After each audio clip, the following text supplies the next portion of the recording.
Are you now in a position that you've been working for a company for a period of time?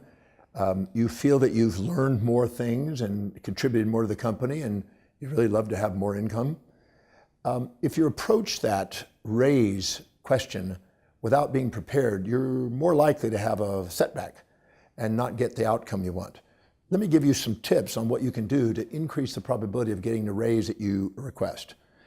Number one, before you go to ask for a raise, I ask you to go and make a list of everything that you have accomplished. Don't exaggerate it. You want facts, not fictitious exaggerations. Get the facts. What have you actually accomplished since the last time you got your salary, when they changed your salary last time or your initial salary? What have you accomplished? Then make a list of all the things that you've learned, any education that you've done that's extra, any things that you've learned through your own initiatives, anything you've learned from taking on projects that they don't even know about. Everything you've learned and done, make sure you list them all. And make sure they're facts and you can back them up, putting dates on them at those things if necessary. That way it's even more believable. But make sure that you do that. Then what you want to do is you want to find out what the actual cost, investigate the company, learn. Go and find out the real cost of the company, the margins. If it's a public company, it's easier to find. You can look it up. But if not, you may want to just ask people. There's nothing harmful in educating yourself about what the real company costs are. It shows that you care. And what you do is you go in there and says, I want to know what exactly is the cost of the company. What are the overheads? What are the profit margins? What's the cushion account? What's really going on in the company? Because if you try to ask for a raise that's higher than the actual profit margin of the company, they're going to say no automatically. They can't afford that. So you need to know what that data is.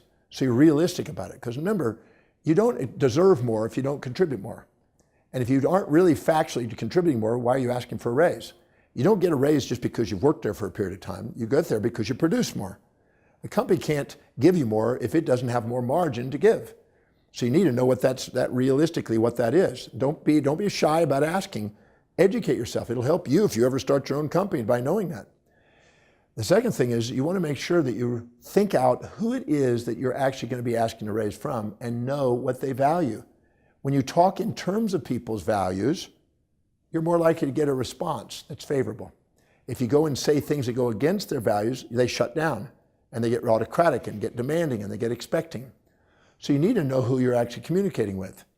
You also would be wise to write down the benefits to the company of you getting a raise. Maybe write 30 or 40 different answers of how is it going to help the company? Not just how is it going to help you, how is it going to help the company? Because if you don't know the benefits to that, they're not going to be looking for it.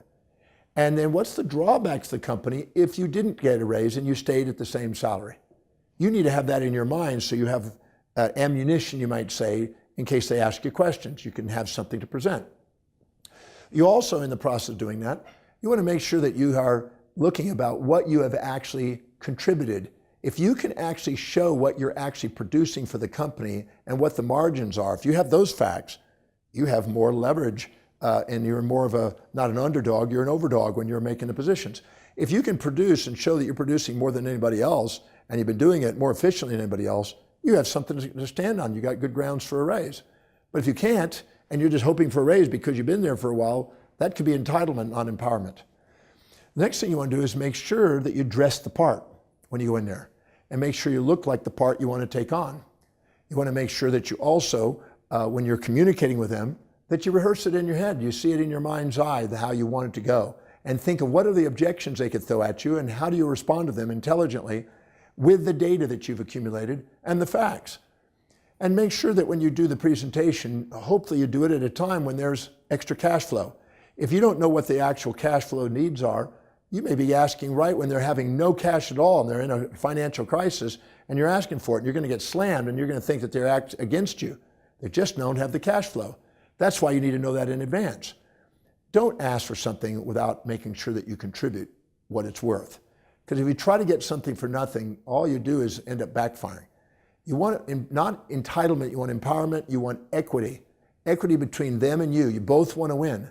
As long as you can prove that. Now, also factor in that you may have other people there that if they see you getting a raise and you start a chain reaction and everybody came and got a raise, well, the company may not be able to afford that. So you have to factor in all of those factors and care about the company and make sure it's truly to the benefit of the company when you ask for the raise.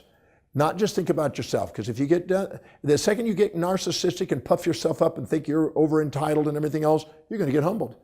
Because nature tends to want to equilibrate things instead of puffy things up. So make sure that you're asking proper information, real information, factual information about what you deserve and what you've accomplished and what you contribute, and get the facts, not the fictions. If you do, you're more likely to get a raise. And if you do, you'll say thank you. But then, let's say they don't give it to you at that moment. They said, let's talk again in 6 months. Well, then what you want to do is you want to ask them, what could I be doing in the meantime that would make me even more valuable and contribute more to the company, so I make sure that I'm in a position to be able to get more, because I want to contribute more. I don't want something for nothing. I want something for something. I want a fair, sustainable exchange. Go and do that. Maybe they don't have the time right then to give you the raise, but in 6 months you might find that you are. So in the meantime, go and add more value. As long as you add more value and become indispensable to the company, they're not going to want to lose you, and you've got more leverage. Instead of being underdog, be empowered. Instead of being ignorant, be educated. Instead of coming from entitlement, go in there with a facts and go in and make sure that you've deserved the raise.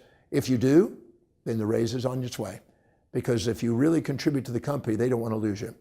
And you want to make sure that you do it. You may well actually go in there and write down, how is working for this company of service to you, and how does it serve others, so you can appreciate and respect the company.